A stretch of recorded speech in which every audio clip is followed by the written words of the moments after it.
Hey y'all, welcome to A Triangle Without Corners Author Reads. My name's Kyle, and I'll be sharing with you chapters of Book 1 of the series in Principio. If this happens to be your first time joining us, we're glad you're here, and if you enjoy this chapter, we'd highly recommend subscribing to the channel and going back and listening to the previous chapters to better understand the story. Now, if you're driving home from a long day's work or just getting that day started, it's never a bad time for a nice cup of coffee and a great story. Now sit back, relax, and let Mick take you on a journey to the land of the Malakh. Without further ado, A Triangle Without Corners, Book 1, in Principio. Chapter 3, Family Dinner. The path was wide enough to walk two at a time. However, the group walked in a staggered line, bonds not yet formed, leaving an open space next to each person, creating an interestingly serpent-like pattern down the path.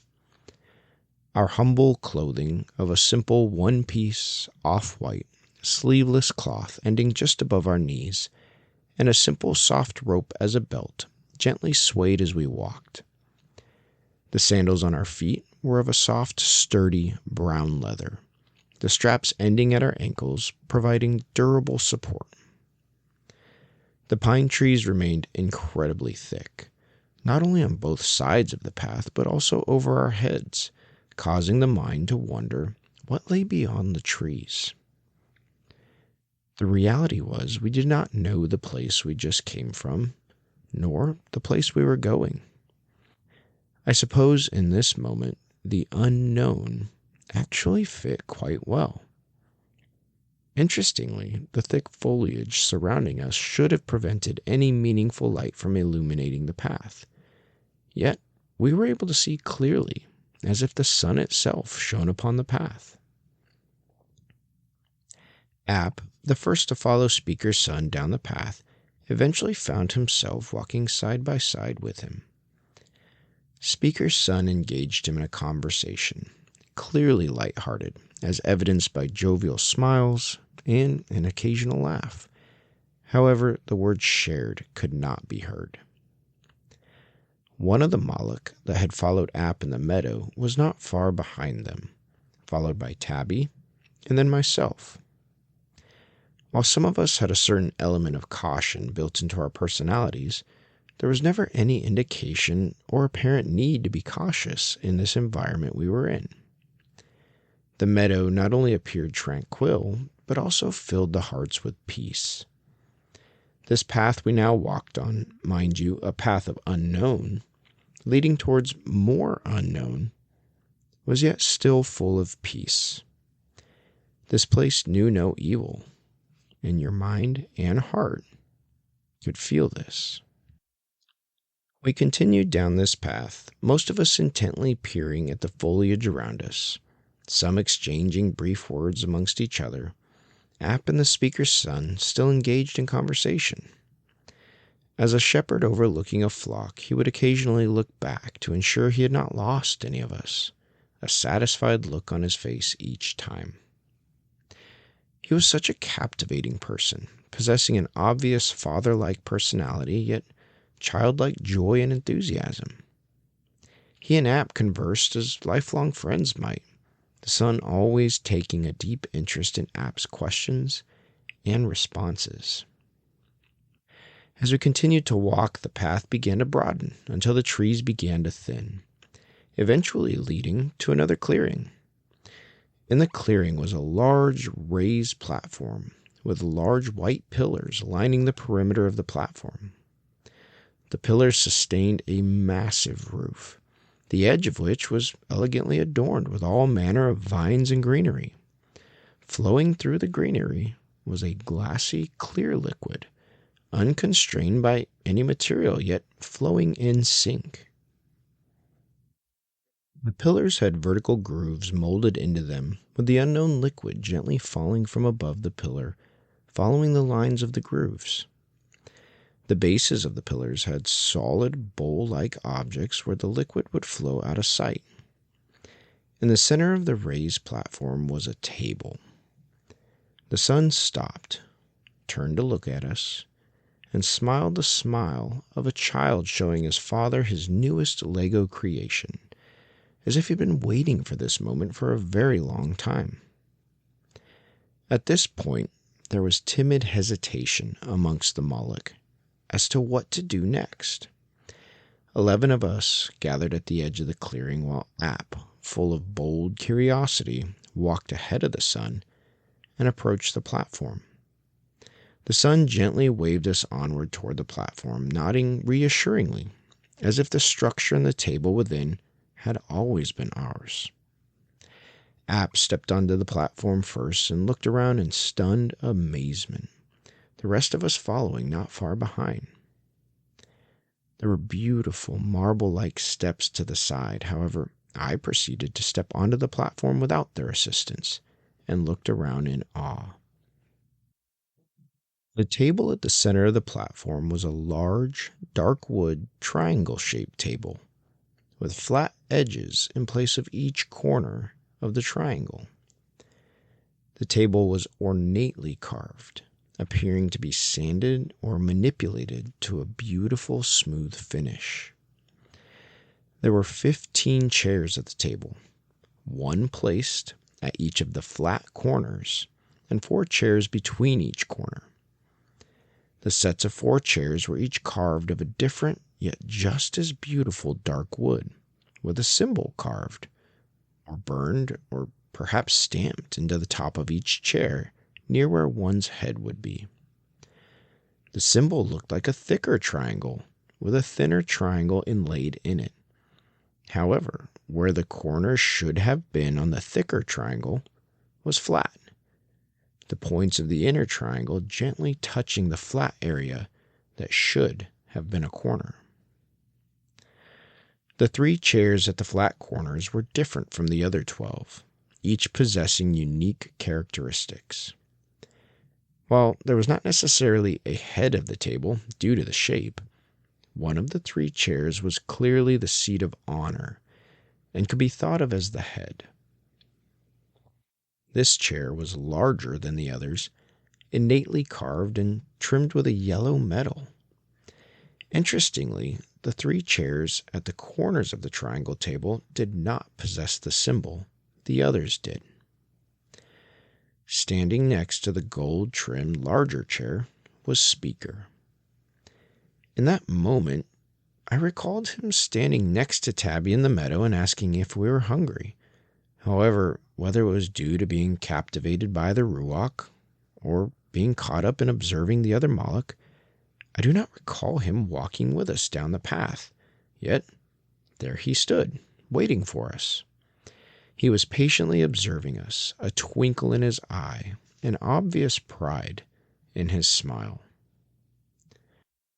This powerful moment remains one of my most vivid memories. Speaker beckoned us to join him at the table. Speaker's son stood beside the chair at the flat corner of the triangle to his right. The son indicated for App to sit in the chair immediately to the right of Speaker, followed by myself, then Tabby, and one of the other inquisitive Malakh I had been standing near in the meadow. The 4 Malakh that had gravitated to App in the meadow were directed to sit to the immediate left of Speaker, and the last 4 were directed to sit at what would have been considered the bottom of the triangle. One of the Malakh directed to sit to the left of Speaker initially began to pull the chair out at the flat corner to Speaker's left. However, Speaker, as a loving grandfather so gently rebukes his grandchild, gently requested the Malakh not sit in the chair on the corner. The Malakh quickly expressed an apology and moved to the next chair over, leaving the corner chair open. Everyone was seated.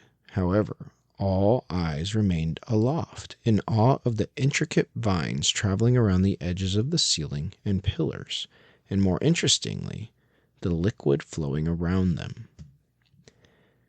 Briefly breaking away from the story, Mick looked at Kai and said, "You will see Speaker's love for beauty and architecture woven throughout this tale. This was my first encounter, and far more telling than I could have known at the time. Mick continued. Speaker remained standing, yet did not speak. He always placed a great deal of emphasis on the importance and power of words, but oftentimes seemed to exude even more power by not using them, allowing for moments to be processed in one's own mind without manipulation. To this day, I try to imitate this trait, though it has never come as naturally. One by one, the Malakh's gazes slowly traversed from the beauty above to Speaker. One of the Malakh seated to the left of Speaker remained in a trance-like state, staring up, requiring a nudge from the Malakh next to him. I would later learn to call him Sid. Perhaps this is where his love for design began, or perhaps his trance was due to an innate love. Speaker made eye contact with his son and gave the slightest of nods.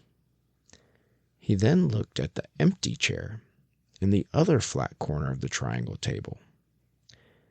The gesture was ever so slight, the bottom of his beard drifting but a fraction downward.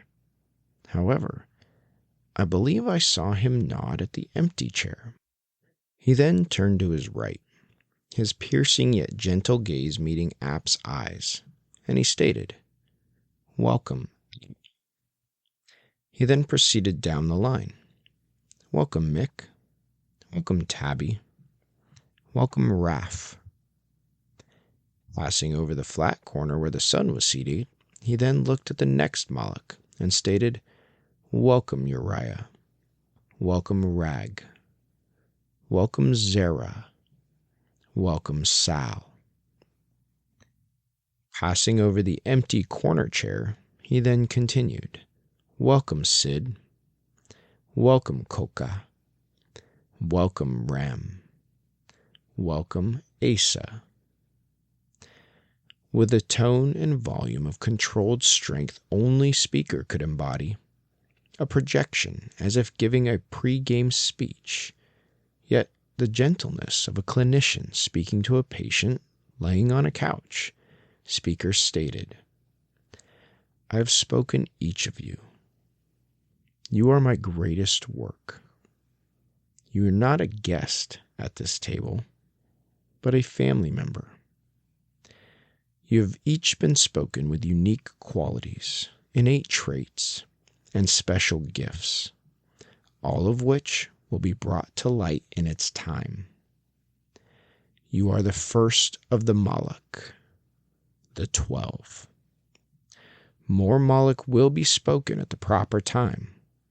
However, none will compare to, nor ever be as great as the 12.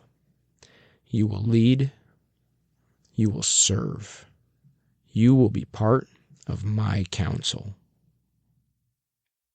Each of us remained captivated by his words, yet each time his eyes met yours, you could not help but feel as if he was reading your thoughts with a deep, observant stare.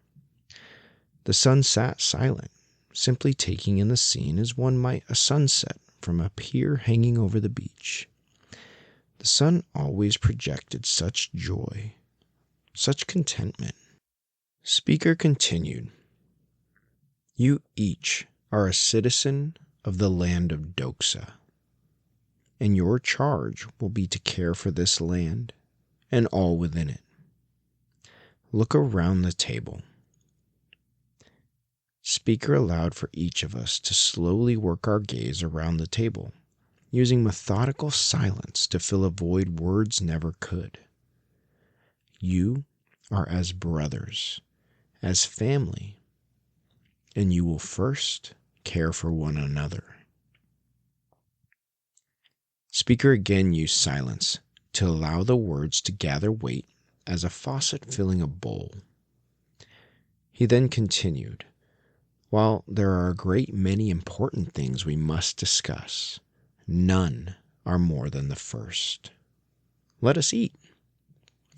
With a smile as radiant as a full moon on a starless night, Speaker looked on as all of the Malakh gasped at the sight of the entire triangle table being full of every type of food you could imagine, and many more you could not. Mick, sighing and temporarily breaking away from the story, said to Kai, "It's hard to describe some of the foods, though some of my favorites from this day actually resemble your steak. Some of the spicy rice dishes found in Asia, and those large roasted turkey legs at your fairs and amusement parks. There were plenty of delicious fruits and vegetables, some of which you have and some you don't, though I've never personally cared for much of either." Kai, smirking and quietly laughing, said, "I've never cared much for fruits or vegetables either." Mick chuckled lightly and stated, "You know, Kai, you're not so bad," before continuing on with his story. Mick pressed on. "As I stated, we had many faculties when we were spoken, and the concept of food made sense, though being hungry did not. That is, until this moment. Food is an incredibly powerful substance, particularly delicious food. A meal. A meal with people you know you belong with is truly one of the greatest bonds that can be shared. And it was in this moment the bonding of the Malakh began. Speaker announced, 'Please enjoy this food, prepared by my son, but more importantly, enjoy each other's company and get to know one another. There are no enemies here.' Having watchfully observed each other in the meadow, Nap and I were already very well aware of each other, and it did not go unnoticed we were the two seated to the immediate right of the speaker. While we did not necessarily understand it, we knew this to likely be a place of honor. App and I turned slightly towards each other, neither quite sure how to initiate a conversation. Over App's shoulder, I could see a twinkle in Speaker's eye that would have made Dumbledore jealous. Setting down the massive leg of whatever meat he was about to bite into, and a hearty chuckle bellowing from his throat, Speaker said, "Here in Doxa, when meeting someone new, you extend your hand like this." Speaker extended his right arm towards App and indicated App should do the same. He then grabbed hold of App's forearm and nodded for App to do the same. He gave App a slight bow of his head, to which App responded. Speaker continued, "The one who initially extended their hand should state their name first, and the other should respond." With a beaming smile and using his massive turkey leg-like food in his hand as a college instructor would a pointer, Speaker pointed at me and said, "Now you try." App turned to face me. Neither of us were sure who should make the first move, and we found ourselves in an awkward staring contest. Speaker laughed so hard the piece of meat he had just bitten off the leg flew out of his mouth. Through the laugh, he then yelled, "You two are quite the tough guys, aren't you? Mick, you go first." Speaker's laugh, his joy, his presence were so overwhelming and so contagious. I don't remember who broke first, but App and I suddenly found ourselves grinning broadly at each other. A warm, welcoming Doxa handshake followed. I introduced myself as Mick, and App responded in turn. I told App, "I can't believe you just walked up to Speaker in the meadow like you own the place." App laughed at me and said, "No way. I can't believe you were able to just sit back and observe. I couldn't even help myself. I had to walk forward. I had to find out." App and I seemed to simultaneously notice the odd sense of quiet around us, as two friends noticed they were the only ones still talking after the teacher had held up their hand asking the class to quiet down. We looked up at the others at the table and noticed none of them had begun talking yet. We both turned to our left, looking at Speaker. With a smirk on his face, he leaned forward and quietly stated so only we could hear, "This is the first of countless moments in which the rest of the 12 will look to you two for guidance." I turned back to look at the table, processing what Speaker had just shared, only to find App already standing, tapping my shoulder, indicating I should do the same. App and I demonstrated a proper introduction to the group and returned to our seats. There was a brief moment of silence before Tabby turned to Raph, having been qualified to complete a Dokes introduction, and extended his hand. The rest of the table began doing the same. A moment later, the entire table had exploded in conversation. I noticed Speaker and his son make eye contact and smile at each other. App and I returned to our conversation about the beginning, the moment in the meadow. We spoke for several minutes before I noticed Speaker leaning forward in his chair as if waiting for his turn to say something. Deep in his story about the moment he took charge in the meadow, did not notice until I simply pointed at Speaker. App, caught off guard, turned to look at Speaker and said, "I'm so sorry. I didn't even notice you." Speaker, his cheeks full of joy, laughed softly and told App, "It's quite okay." Speaker then addressed both of us. "The Malakh are the most powerful beings ever spoken. You all have a great deal to learn. However, the two of you were spoken to lead. I encourage you to get to know each other well, to explore together, to do life together. Your friendship, your bond, will drive the Malakh." With his palm facing up, Speaker waved his hand, indicating we should look at the rest of the table, and said, "You two demonstrating a Doksa handshake changed this entire table, and this entire time. How much more influence will you have when leading in important things?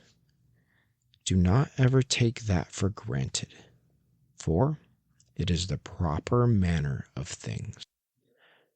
Both solemnly nodded, and Speaker returned to his meal, while the two returned to conversation.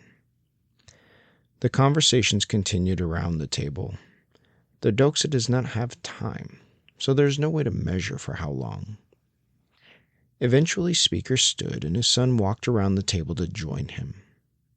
A short moment later, the table had noticed the two standing at the head of the table, both smiling, both simply observing. The table came to a slow quiet. Once the table was quiet, Speaker stated, "Thank you for joining us for this meal.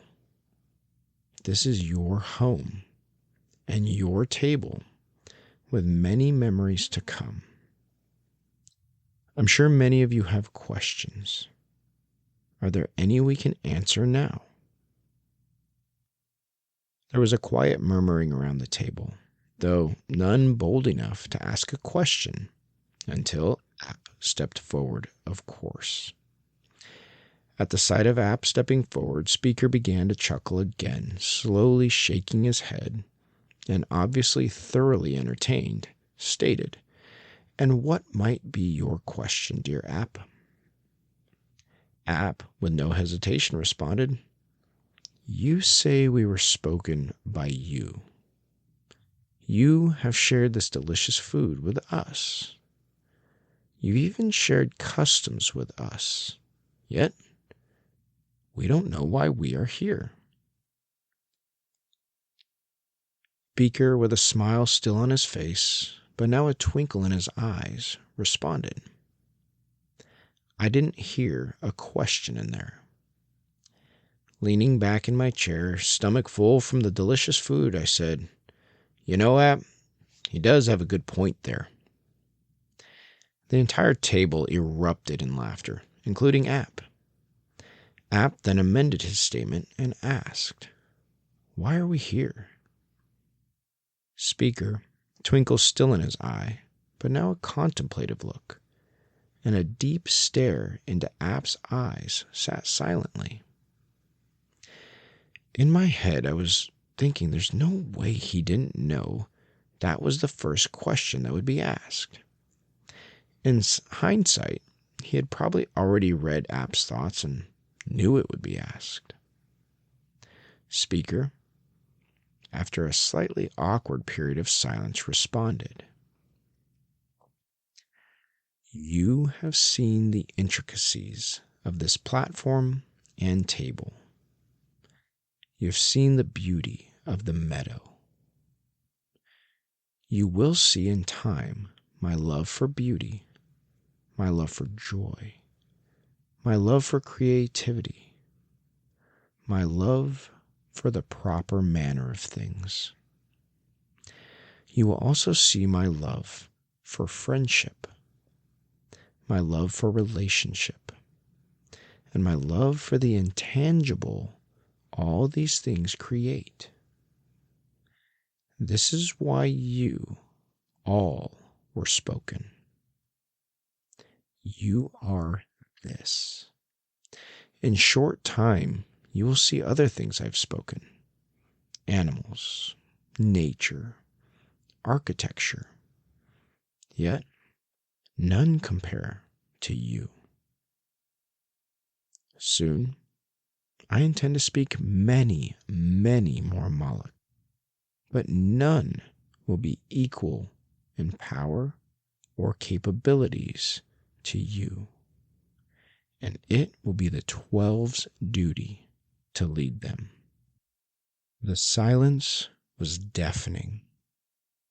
This was the first time since arriving on the platform where the table rested that it had been so quiet you could hear the water floating through the vines actually sounded like a small creek moving over smooth stones. While I suppose none of us could have really envisioned a proper answer from Speaker, I do not believe this response was anticipated by any of us.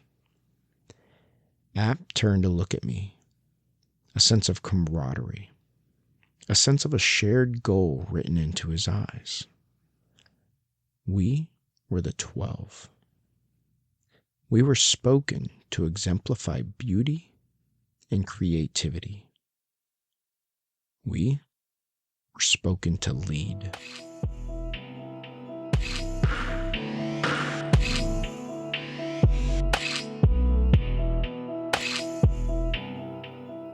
Alrighty, this concludes this chapter. Thank you so much for stopping by, and we certainly hope we'll see you again soon. If you haven't already, please feel free to check us out at atrianglewithoutcorners.com. We're also on YouTube, X, Instagram, Spotify, and Apple Podcasts, all at A Triangle Without Corners. Hope to see you again soon, and God bless.